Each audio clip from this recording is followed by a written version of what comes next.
Hello everyone, welcome back to Juillet Magique. Today is the 97th day of my 100-day The Economist Challenge. Before we start, I'd like to quickly show my new subscribers how to get my notes, summary and audio files for free because I saw questions in the comment section. Apparently some of you can't find my notes. So if you scan that QR code, this would lead you to my WeChat official platform. And then let's take this article as an example. You could see my brief introduction of my 100-day challenge and then my audio file.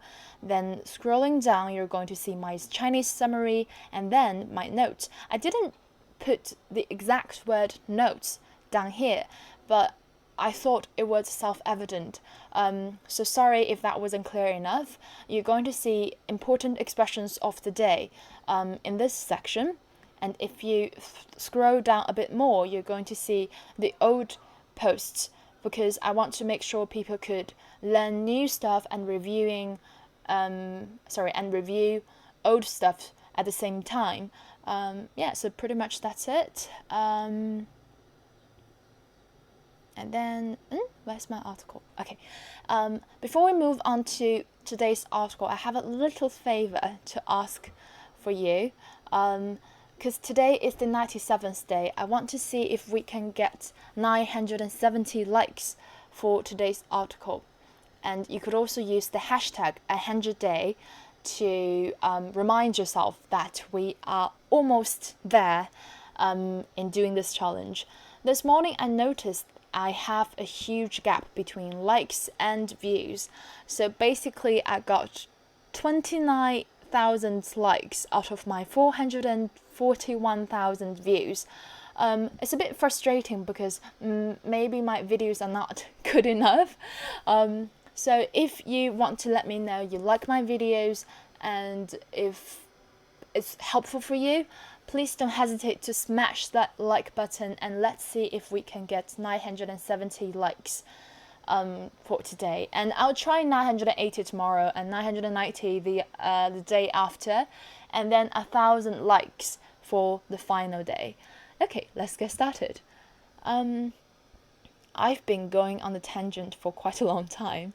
Let's go back to this article and get down to business.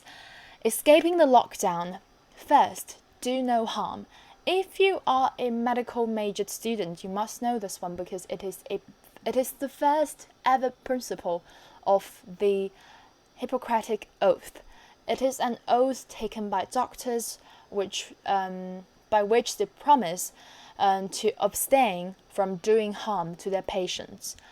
And in the subtitle, we have governments pinning their hopes on contact tracing apps should tread carefully. Pin one's hopes on means you rely heavily on. Tread carefully means you walk in a careful way, or you could say walk with care. In this context, it could mean proceed with care. And then here, vaccine makers are cutting as many corners as they safely can. Cutting corners comes from cut off corners, to say you do things in the easiest, quickest and most efficient way. Antiviral drugs are being rushed into clinical trials. It is just one example of how drug and vaccine makers are cutting corners.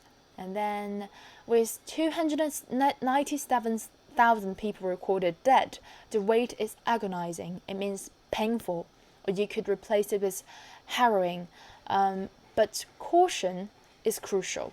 So the gist of the first paragraph is that even if it's an emergency, it's a global crisis at the moment, you still have to be really cautious when it comes to decision making. Many governments hope salvation can come sooner with contact tracing apps on smartphones, even as a row brews over Apple's and Google's grip on the technology. We've seen the word brews many times. You could use it as in develops, generates, or you could simply say this beer is brewed in Germany. As a row, again, we saw row for at least 3 times already. It means an argument or a quarrel, a dispute.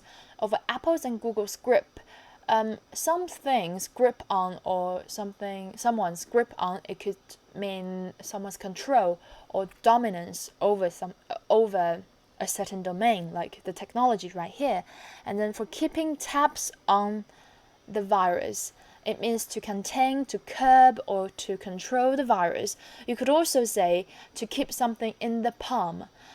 We saw this when we mentioned coronavirus and the United States. We mentioned politicians are trying to palm off or keep something in the palm in terms of curbing the virus.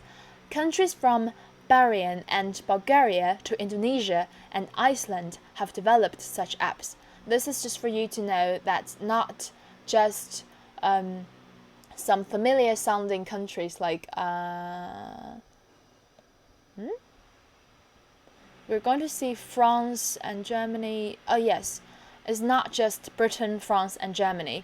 There are more countries than I expected who have which have joined in this contact tracing apps campaign. They are an attractive idea, yet contact tracing apps are almost an untested medical invention that will be introduced without the sort of safeguards that new drugs are subjected to. So the gist of the second and the third paragraph is that yes, it is attractive, but the thing is it is unknown, it's something new, so we need to be extra careful. Coverage is one complication. So when you use complication as a countable noun, it means hurdle, difficulty, issue. You could also think about it as obstacle.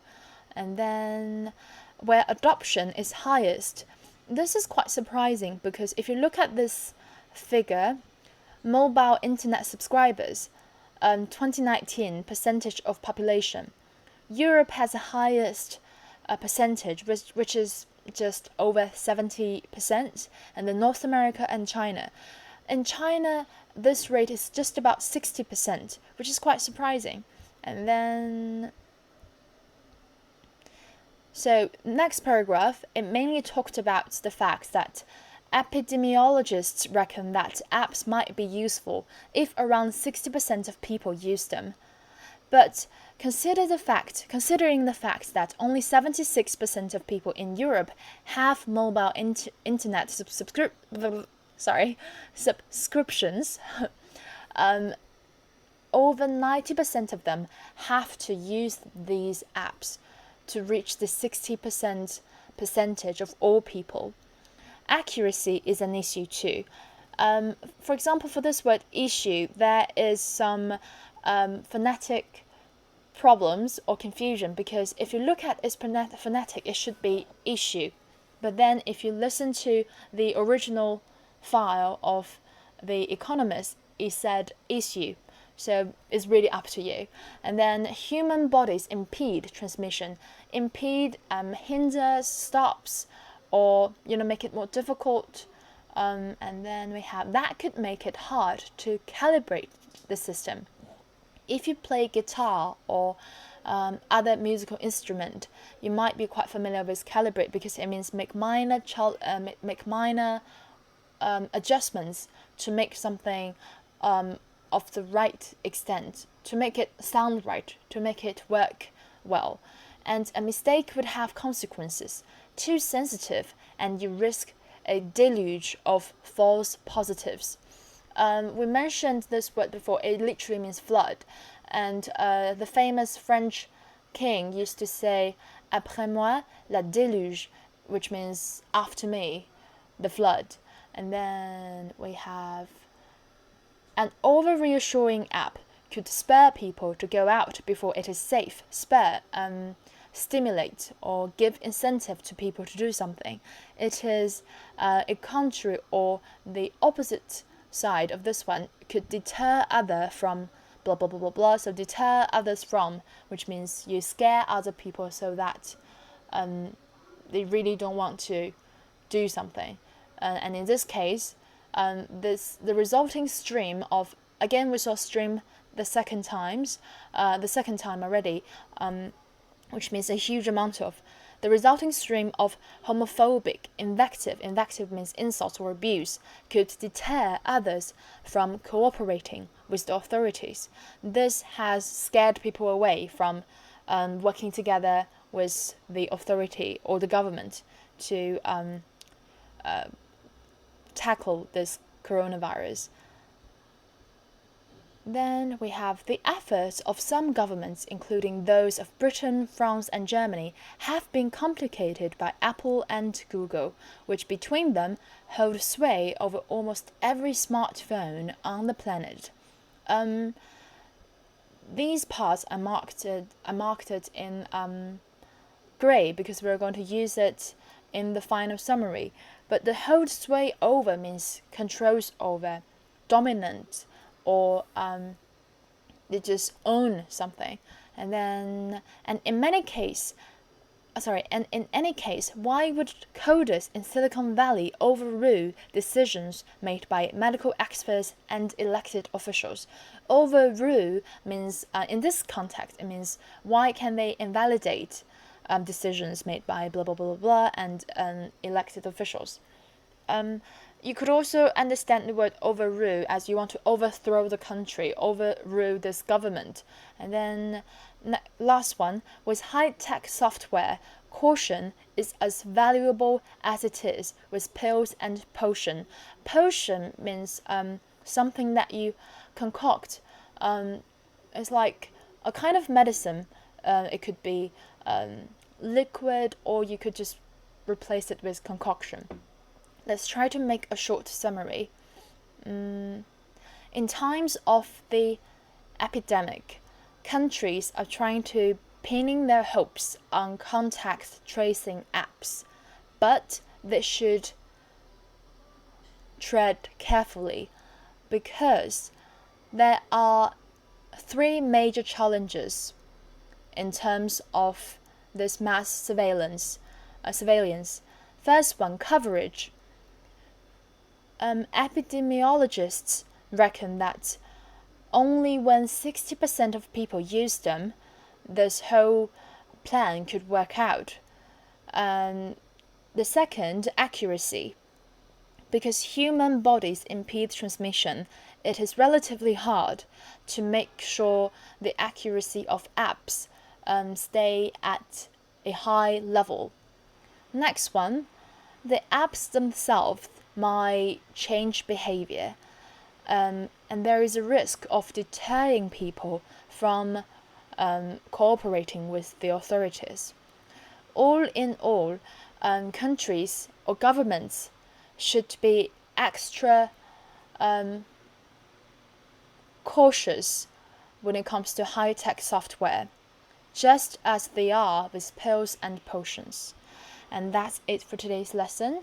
If you like it, please don't forget to smash that like button, and I'll see you guys tomorrow. Bye!